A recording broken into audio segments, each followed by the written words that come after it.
Welcome to the Haney Biz Project with Mark Haney. Mark is a serial investorpreneur and the chief dreaming officer of the Haney Biz Companies. He's working tirelessly to ignite the entrepreneurial revolution and share the inspiring stories of the region's most influential leaders. And now, here's Mark Haney. All right. How do you do? This is the Haney Biz Project, and we are on a mission to ignite the entrepreneurial revolution right here in our hometown of Sacramento. We are entrepreneurs, helping entrepreneurs, right? Telling the stories of winning, telling the stories that I think inspire people. It educates entrepreneurs when we hear the stories of successful people like the ones that are coming on the show today. And hopefully, along the way, as entrepreneurs, we find a way to connect, because I think it's through that connection that we get our confidence and we begin to take a little more risk and get a little more confidence and begin to win on our own. Marcus, my main man, is here with me today.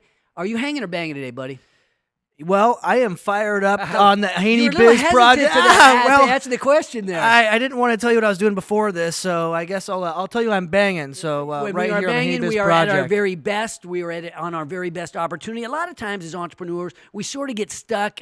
We're not in the zone, right? When we're banging, we're in the zone, working on the stuff that puts food on the table for our families. You know, we all love our downtime, our time where we need to hang, but so often we get sort of caught in between, right? We're not really relaxing, and we're really not at our very best opportunity. And that's what the show is all about. Through this show, we learn from the experts how to be at our very best, how to win. And, you know, today, Marcus, is no exception. We're going to talk today about sharing our vision. We know that as entrepreneurs, as leaders, if we don't do a good job on sharing our vision, our mission, our values, our philosophies, our purpose, you know, if we can't share that with our stakeholders, we are nowhere. Yeah, you got nothing. Absolutely. You got to be living in it full time, all in, like Barry Broom says, face down in the blood, right? Without a doubt. And I think a lot of times we're misunderstood. And maybe when we're misunderstood, we have to look in the mirror. Maybe we are not communicating appropriately. Some of it, though, has to do with who we are attempting to communicate our vision with. And that was the question of the week in the Revolution, our weekly newsletter, is when is it a waste of time to articulate your vision? Is it ever a waste of time, Marcus? Well, probably if you don't have a clear vision, it might be a waste of time trying to tell people if you're not figured out. And probably if you're not living it, right? If you're not out there chasing that dream and trying to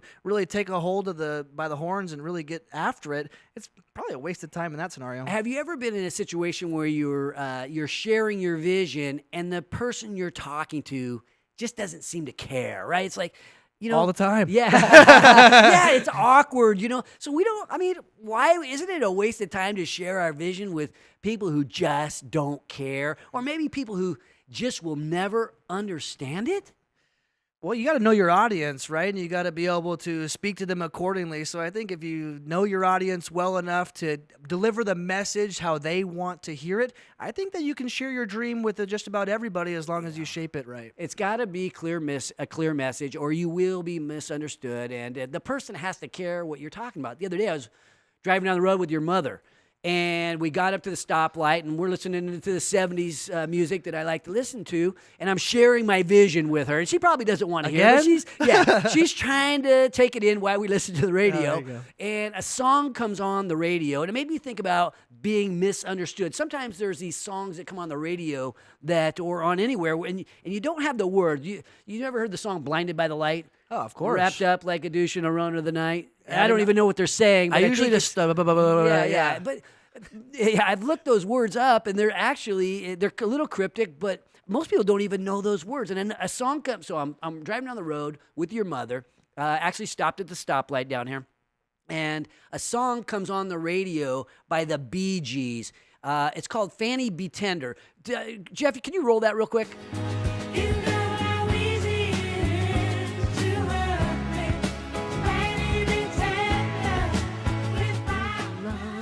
Fanny Be Tender, and your mother's, you know, and I never knew, so that it comes on Sirius, and I never knew it was called Fanny Be Tender. I just thought it was called Be Tender or something like that. And your mother says to me, Fanny Be Tender, you think Fanny is a person? And I'm like, yeah, I think it is a person. Yeah, it is the Bee Gees. So we cannot be, too sure on that. But we have to be able to understand what the words are, what they mean. As entrepreneurs, it's so critical when we share in a vision. What does it really mean if we can't even get our team to understand what the mission is, what the vision is? How can we get the rest of the stakeholders to come on board as well? So coming up today, we got some experts in sharing the entrepreneurial vision. And we know that, there's different ways to learn. One way of learning is by going to school and taking it in. The best way to learn, I think, is by getting in the game, rolling up your sleeves, making some mistakes. Maybe you're communicating and it's not working. That's the best way to learn. But the next best way to learn is by talking to people who have actually been there, done that, been in the game, know how to communicate, have proven the best ways to share their vision and to come away with a victory. And so later in the show, we're going to meet corporate CEO gone entrepreneur, Mr. Craig Hettrich. He's the CEO of California Growth Advisors and much, much more. But coming up after the break, we're going to have the innovative, visionary John Bissell, the CEO of Origins Materials. Join the revolution at HaneyBiz.com, brought to you courtesy of 5 Star Bank. This is the Haney Biz Project.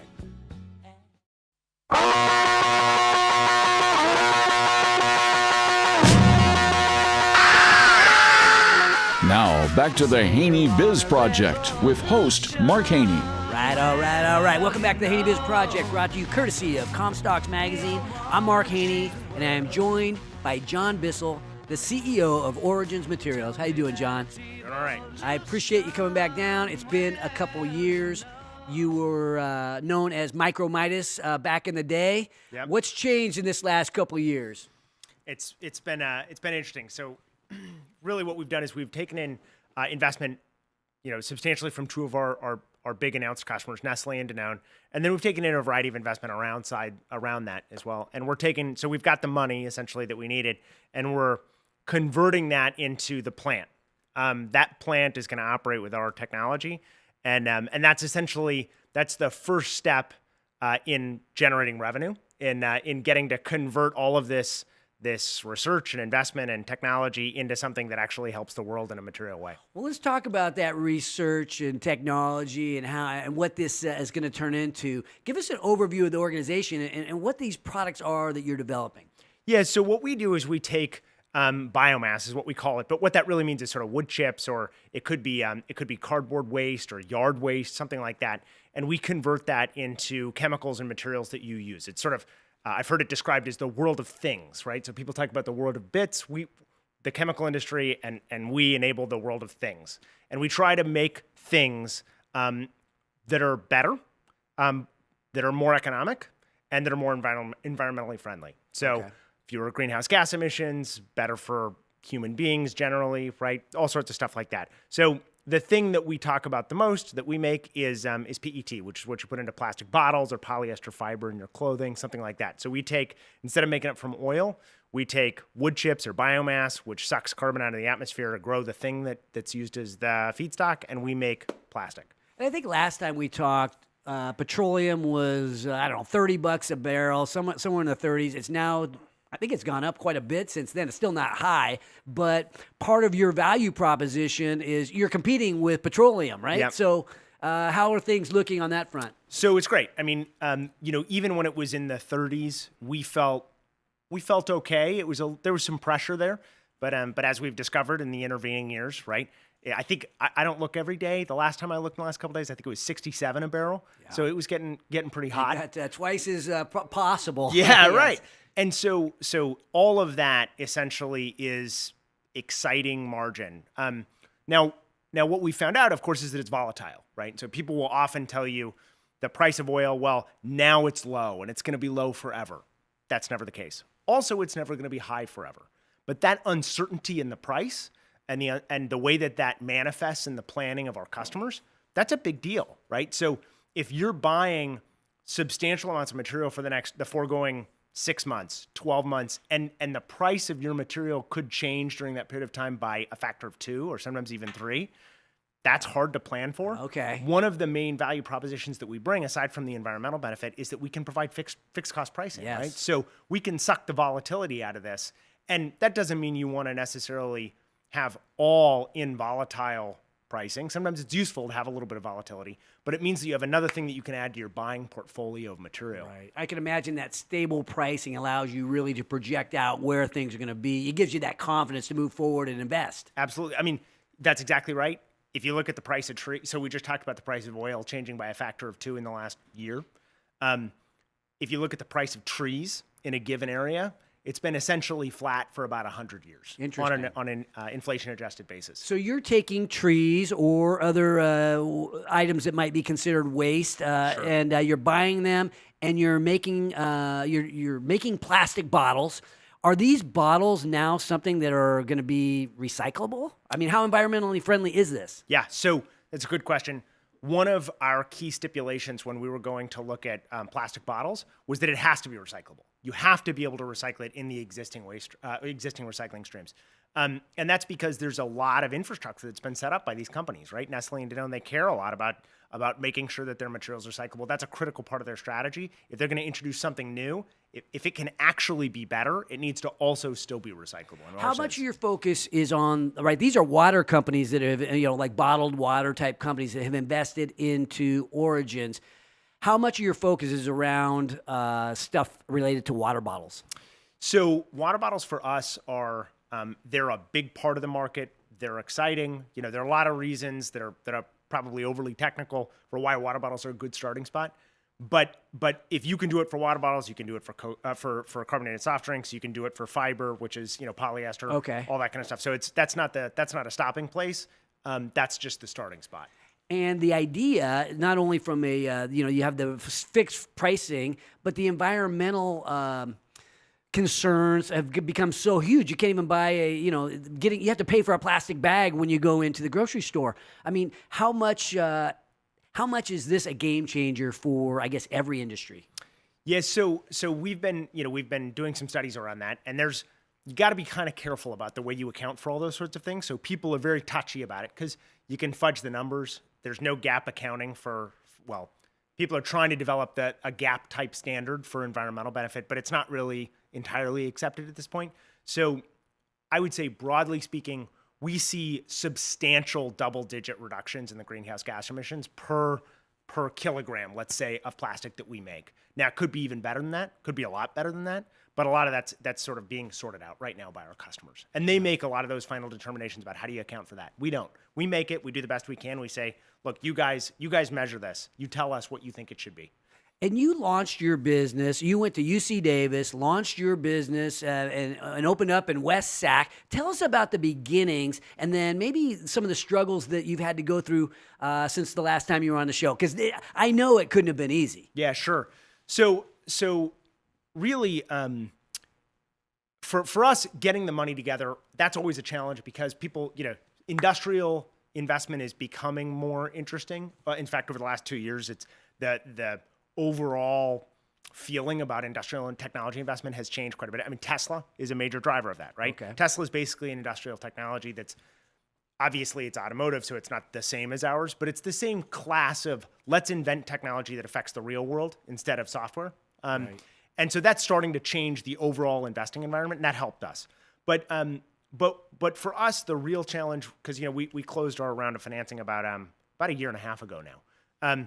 So the real challenge for us and what we've been thinking about is how do we take what's really a research and a search and exploration kind of organization that does business development and technology development and not lose that, but add on the ability to execute on complicated high stakes projects with a fixed schedule and a lot of bits and pieces that can't be dropped, right? In research, you can sort of, as long as you get the big stuff, maybe the little stuff doesn't matter that much. Well, you use the term execute, which is something that I think all businesses end up facing, right? If you raise the money, you got this, you've laid out the vision, but you've got to execute. And it makes me think about team and culture and sharing the vision. What do you do to share the vision to ensure excellent execution? Yeah. So we do a lot to share the vision internally. So as we've grown as a company, one of the most important things that we do is we make sure that our team understands the vision of the company. That's important because a lot of what we do is it's challenging. It's not always easy to connect your particular task to the overall vision of the company, and but people need to believe you have to access what we call their sort of discretionary effort. That willingness to go over and above to get the job done, even when it's hard, even when it's painful, even when it's not the thing that you really wanted to do that day. And so helping people in the team connect whatever it is they're doing to the overall goals of the company has been incredibly helpful for us, and it's really important. Well, what is the overall vision at this stage? When I know it started off, the vision has to have gotten bigger at this stage, right? I mean, your imagination is so much more powerful when you have all this money behind you, I would assume. Yeah, so it is. It's been a pretty consistent vision at what we think of as the fully mature version of the company, which, by the way, for an industrial company can take time, right? It's often measured in decades to get to your apex, not 5 years, not 3 years, not 10 years even sometimes. I suppose that's why someone in private equity or venture capital might be less likely to go in, and you really are going to be someone like Danone or Nestle, who are going to be around for 20, 30, 40, 50, 100 years. So they can make a long-term strategic investment. That's exactly right. Now, what we're finding is as we get closer to that fruition of the technology financially, we're getting to a point where now you can start to access other pools of capital, right?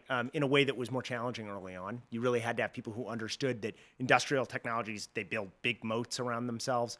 They can get long-term assets that perform for decades and sometimes generations, not just a few years, right? But so the big company the big vision for us is really that we're going to supply a fundamental new material to the world. And when you're talking about that, that's like, you're talking hundreds of millions, in some cases, of tons a year. So that's millions of rail cars worth of material per year. That's our big vision. How do we do that and make people's lives better, and to do it more economically and in a more environmentally friendly fashion than we do right now? Is there a brand name behind the product you're building? You say a new material, like it's like plastic, or what's it called? So that's a really interesting question. So DuPont, historically in our industry, is known for branding their materials. So if you go through and you think about Teflon, right? Yes. Teflon is a DuPont branded material. Everybody in our industry tries to do that. Very few of them do it successfully. So there's a lot of, and part of the reason is that you're selling your material. We're quite far back in the supply chain from the end consumer. So pushing your brand above and beyond a consumer product company's brand. If we were selling to, I'll pick somebody that's not related to us. If we were selling to Tesla, right? Do you think Tesla is going to allow or really want us to feature our materials brand over their Tesla car? That's a hard thing to do. But DuPont has done it for 100 years. They've done that successfully. Yeah. Interesting. Okay, some choices in marketing that have never reached, my low level, my desk. However, thinking here, we only have a minute or so left, but in sharing the vision, your vision is changing. How would you, just for advice for us entrepreneurs in how we might share our vision, how we might think of going maybe bigger like what you have? I don't know, just words of wisdom from a guy who's in the process of really doing something incredibly big. Yeah, I think, you made a couple comments earlier that I think were really relevant, which is that you have to know your audience. And I think it's, in our case anyway, in my experience, it's always been, how do you communicate a vision that you really believe that is big, that is the fully developed articulation of your vision, but provides enough, not too much, but enough credibility that people can actually believe it. It doesn't feel like pie in the sky. And that's a very difficult balance. And it depends a lot on who specifically you're speaking to and what their background knowledge is. Well, I think at one point in the last show, it was 2 years ago. How old are you now? You're 30. You're 32. Oh, okay, I knew it was young. So you're about my daughter's age, and she's a real estate broker. And I made a prediction, and it went something like this: that you at 30, at the time, I think you were probably about 30, that you would be the most influential entrepreneur in Sacramento over the next 100 years. I have to say, you are taking strides in that way. So I still am going to hold that prediction. I am not letting it go. I want to thank you, John, for coming on the show, sharing your story. I mean, I think it's very helpful for us entrepreneurs trying to build our dream here in Sacramento. Thanks, sir. When we come back, we are going to meet Mr. Craig Hettrich, the CEO of California Growth Advisors. Join the revolution at HaneyBiz.com, courtesy of Addie Rockland. This is the Haney Biz Project.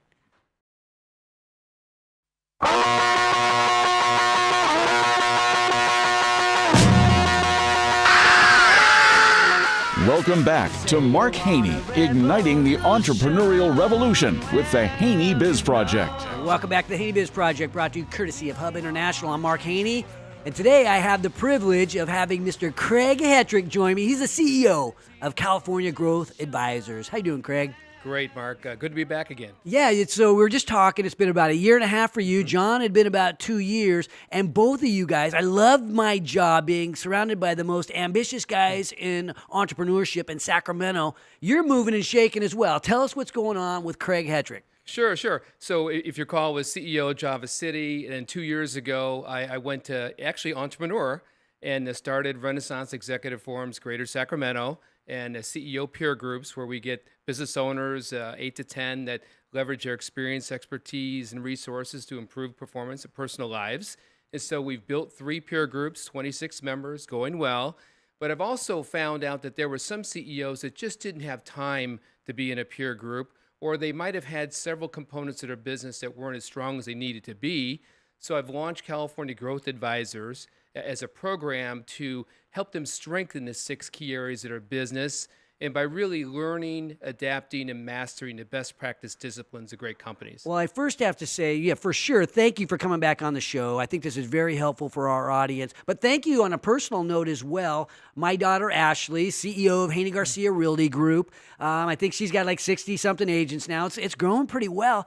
She is in your advisory program. She's in one of your programs, and I know she is a huge fan, and which makes me a huge fan as well, Craig. So you're helping a lot of people, but you're helping my family. So thank you very much. No problem. She's great. Thank you. So now on your background, so a lot of us as entrepreneurs, we sort of maybe quit our job and go out and stake out on our own, and maybe we're even working at small business. We don't have the experience in being in a larger organization. It's almost it's kind of even hard for us to imagine how we might get there. Mm-hmm. You bring that background and that experience.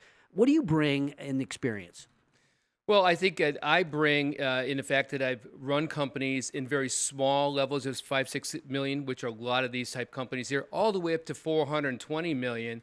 So I've been through all the stages of scaling up, and I've experienced that. I've faced their issues, walked in their shoes, and hit those road bumps and hit the ceiling, and have been able to get through that. So I felt like I could share some of my experience and learnings with business owners. Yeah, I have to imagine when you come in with that kind of credibility, people like my daughter are just sitting there going, wow, kind of, hanging on every word to a certain extent. But what do you do to get them prepared to go back out in real estate or in a nonprofit? I mean, they're coming from all walks of life. I mean, are all businesses the same?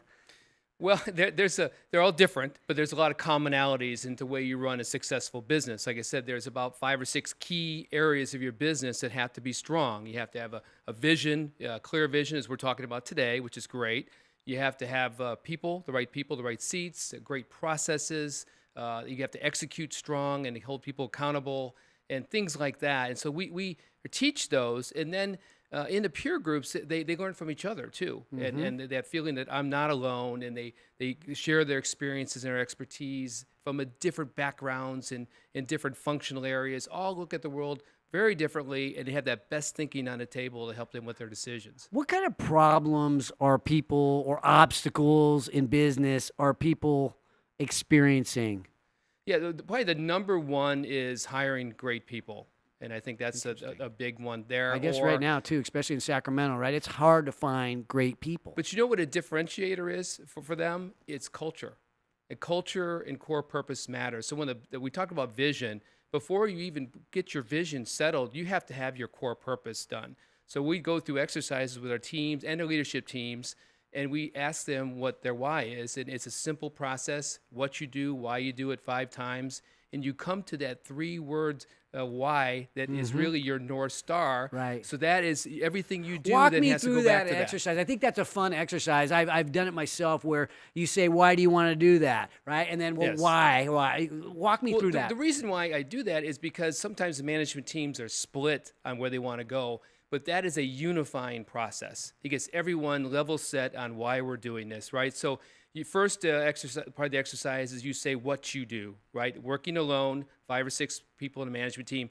Then you ask, why does that matter, right? Then you ask again, why, and then 5 times. And really about the third why, you've got something very profound. Okay. That is what we believe in, right? And that is our North Star and why we get up every day and work hard for this company. Yeah. It's really about 3 words. Okay, thinking about John Bissell, the guy that was just on earlier with Origins. I mean, he is changing the world by creating plastic water bottles that that you can throw. Not plastic. He'd probably punch me if he was here. But he's water bottles that you could throw. You could throw in the garbage or throw in the. They could be recycled. I mean, that is game changing. I don't know if that's his why, but can you imagine never having to sort that into the recyclable, or that's just, it's unbelievable to me. That's fantastic. And then the other part is your values. Right? So before you can craft a vision, you have to make sure you have what are the behavioral characteristics we want to have in this organization. So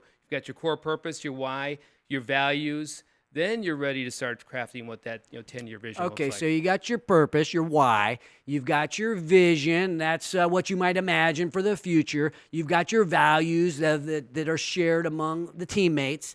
What about philosophies and the mission itself, right? Philosophies meaning like the way we think, right? Because doesn't it all start with sort of the way we think? Yeah, and that could be right in your values, okay, the way you think. And it's again, the expected behavior, how we're judging each other, defining our culture.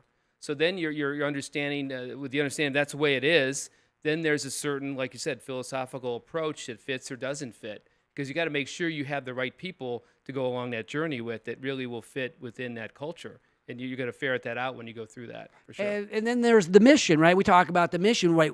At executing on the vision and the rest of it, but we have to go get it done. It feels like a lot of us, we've got the fancy vision statement, mission statement. When it comes down to executing on the mission, that's a heck of a lot harder. Yeah, it's about focus too, and that's another issue I see with entrepreneurs is that we're chasing a lot of shiny objects. So the focus area has to be aligned with our core purpose and our ultimate vision where we're taking the company.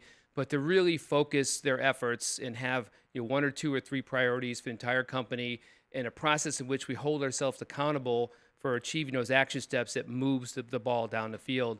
And a lot of times that's absent, to your point, where you got this nice great plan, but nothing gets done or doesn't get done right. I always say, hey, a lot of people treat their mission statement kind of like wetting your pants. It feels nice and warm, but it doesn't do anything, right? So you have to find a way to get it going and get real traction out of it. I'm wondering, as a CEO, right? If I'm a CEO of one of your peer groups or somebody that's working with you, how do I communicate all this to my team, right? What is the best way? Is it meetings? Is it through words on a paper? I mean, are there rhythms that are associated with best practices for executing? Yeah, sure. There's meeting rhythms that you can have, and strong leaders have said in the past you have to communicate it 5 or 7 times before everyone really totally gets it. Okay. So you have to over-communicate that, but you certainly have to have your team involved, and there's regular check-in meetings where you're talking through your issues as a team, what's preventing us from achieving what we're trying to achieve here on these priorities that lead to achieving our vision. And so it's regular communication, your regular accountability meetings, getting the buy-in from the employees and the management, and getting their involvement in the execution. Well, it's interesting because you are teaching this, you're helping the next guy in line, you've got this background of experience, but just doesn't matter how much experience you have. I mean, I have a little bit of experience myself, but I'm in the middle of starting, 15 companies or whatever this is. Executing is tough. Now you've gone from corporate here to, now you're an entrepreneur, right? This is a small business as well. What kind of challenges did you run in operating this small business? Well, you have to eat your own dog food, right? So basically, practice what I preach and make sure that I'm highly focused and I'm not chasing shiny objects, and I have a very tight, ideal customer base that I help the most, and then really strong execution priorities that go along with that. So sometimes you can catch yourself falling out of that too, as well. Yes. Well, let's talk about social responsibility for a second. It's a hot catchphrase now, is that being a socially responsible entrepreneur. Obviously, what John is doing is great for society. You have a socially responsible vision as well, and I know you're involved with SVP, Social Venture Partners. Talk to us about the community and being socially responsible in your entrepreneurial endeavor. Sure. For our company, my wife Joyce is my business partner, and our core purpose and what we believe in is that growing companies build thriving communities, and that's our why. It really starts in nonprofit. I'm going to steal that, by the way, okay?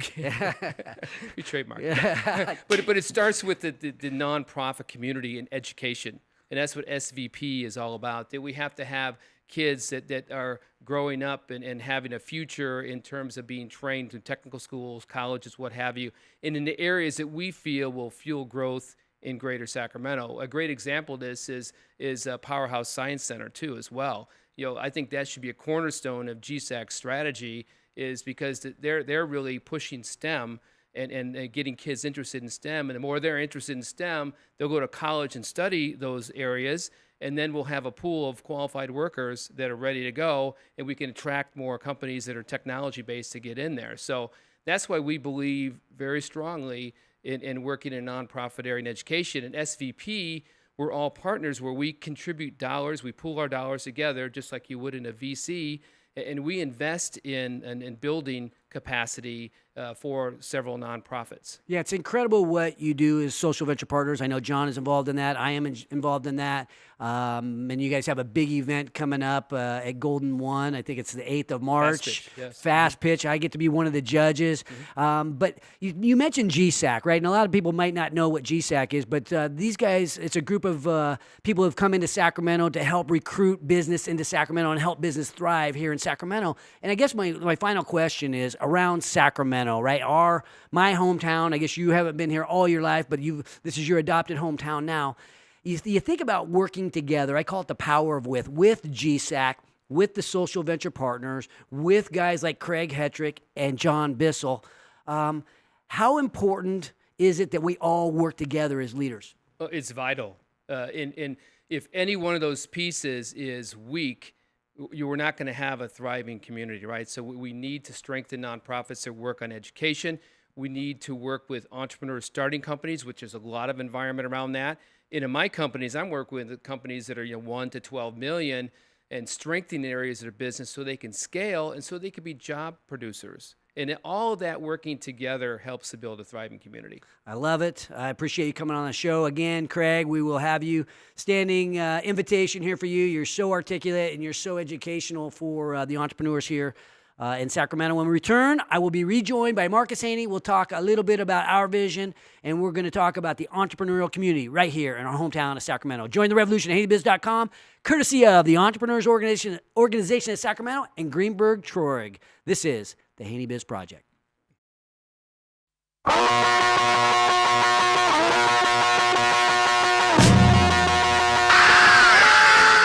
And now back to the Haney Biz Project with investorpreneur Mark Haney.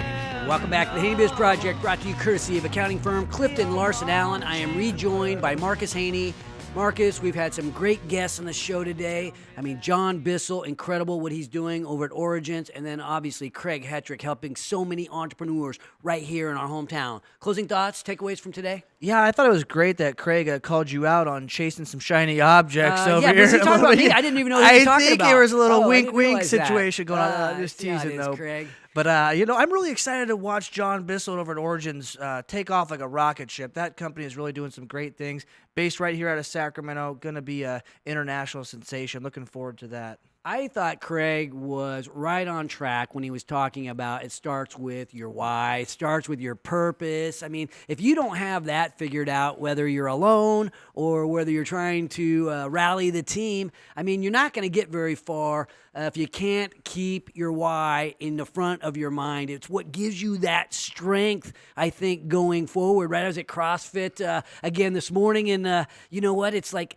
I have to have a why, or I feel like giving up somewhere. And it's that why that I think gives us the strength, and it's kind of like a North Star. Absolutely, right? And you got to utilize that to bring you out of the what do you call it? The misery of sorrow. What do you call it? The trough of sorrow, right? Every business. Now, we tried to bring this out of Craig today, but every business that I've ever started and I've been around, you start the business and you're so excited at the beginning of the business. You're like, oh, wow, we're going to change the world. We're going to invent this. We're going to, make millions. And then there's point in time, I call it the trough of sorrow, when, it's the rocky road to getting sales, to getting profitability. And it's not until that light bulb moment, or maybe when the customers start kicking in, or maybe when you get that next round of investment, that you're out of that trough of sorrow. And during that trough of sorrow, though, that can be lonely, and you want to narrow that, or I want to have that trough of sorrow, that rocky, bumpy road at the bottom.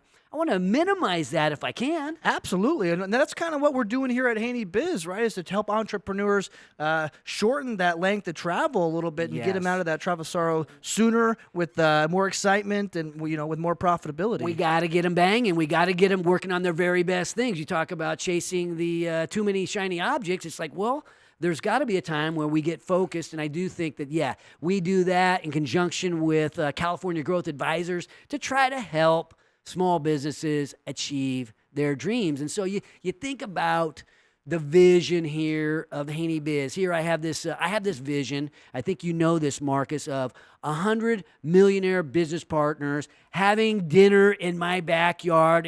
And I look down to see who is among them, and it's all of my favorite people. And the thing that's interesting is they're all trying to help one another, right? Each of these business partners cares about one another with common goals, common vision, and it makes me think, just think if the entrepreneurs of Sacramento had some of that, right? I'm still trying to get it done for our group of companies and my group of investments, but just think if that happened for the leaders of Sacramento. Yeah, well, I mean, what do you think would happen, right? I mean, what do you think if John Bissell, Craig Hettrich, Mark Haney got together with the Smuds of the world and the PG&Es and really try to take some stuff to the next level? I mean, what could that accomplish? I think if that did happen, or as that does happen, I think we'll go from being known as a government town where people grow up, you graduate from high school and you're hoping to go to work for the state, that way you have good benefits, to something where you're creating business, you're creating new opportunities, new ways of doing things, new ways of drinking water, right? That happens not by big government agencies. That happens by small businesses figuring stuff out, and hopefully some of them become a lot larger businesses, like some of the guys that we talked about today. So back to your CrossFit, when you're working out hard, you're thinking about your North Star. What is that besides building these companies here for Mark Haney? What does that North Star feel like for you? I'm one of those guys that likes to create the vision and the mission statement. Some people might think they're touchy-feely or too warm and fuzzy to work with, but to me, they help me. So I think about being the finest athletics and life coach that my great-grandchildren ever experienced. I picture myself throwing batting practice to these little kids. I'm an old man, and I envision throwing batting practice to these little kids in the backyard and them hitting the middle of the ball and us celebrating.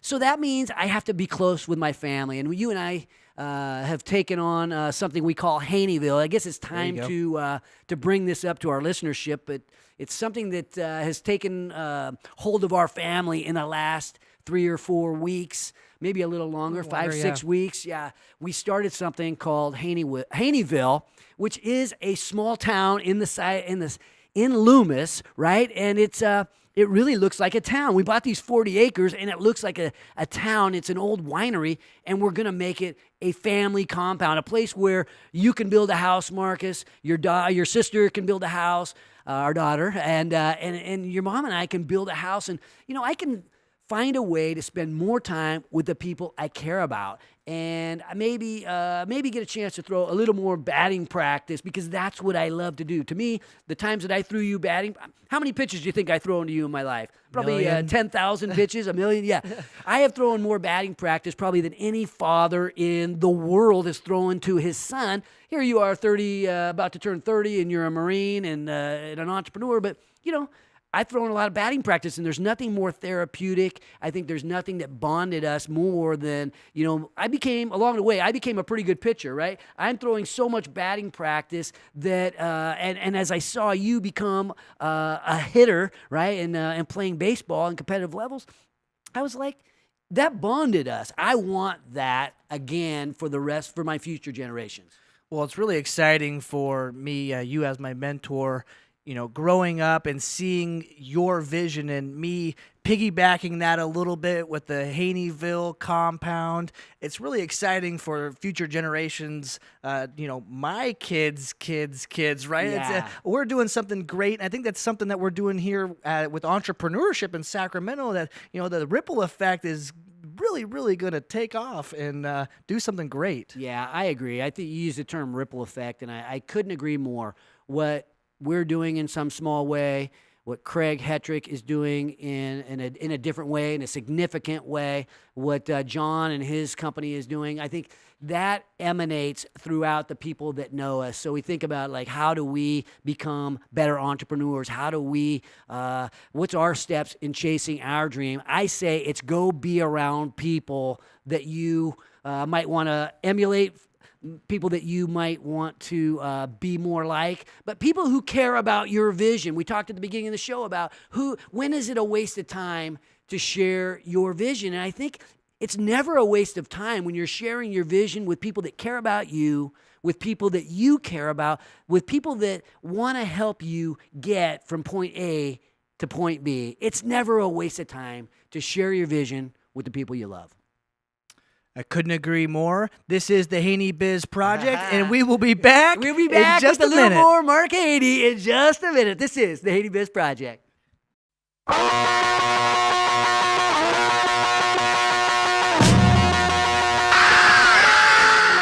Welcome back for Mark's takeaways from today's Haney Biz Project. Welcome back to the Haney Biz Project, brought to you courtesy of Silver's HR. I'm Mark Haney, back here with Marcus Haney. We've been talking about our vision.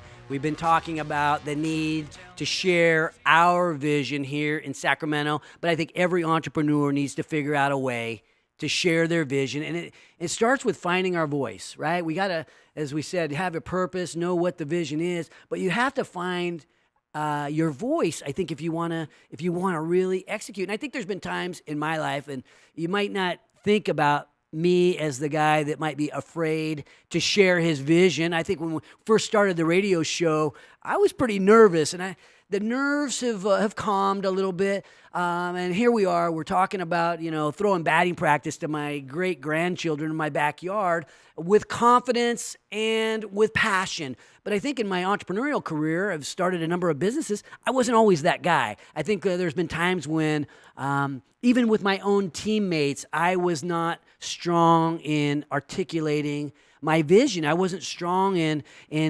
over-communicating the mission. And it's in those times that my companies, they always stalled out. Every time I lost my nerve, every time that I forgot that somebody needed to share the vision, my company stalled out. And I think there's times when I thought it's somebody else's job to share the vision. But you know what? It starts with the entrepreneur. It starts with the CEO. It starts with him or her finding the courage to get up in front of the group, to have the tough conversations with their teammates, to talk to the different stakeholders, whether it be the suppliers, the investors, but more importantly, your team. You have to be able to be confident in sharing your mission, and we have to find a way to be clear, or we will be misunderstood, as we talked about. Being misunderstood It's so difficult. And I think back to being stalled out a number of times, all the way to the point where I had walkouts and, sales drop one company by 10 million in a given year. And, panic sets in. And I realized, you sort of look in the mirror, why is this happening?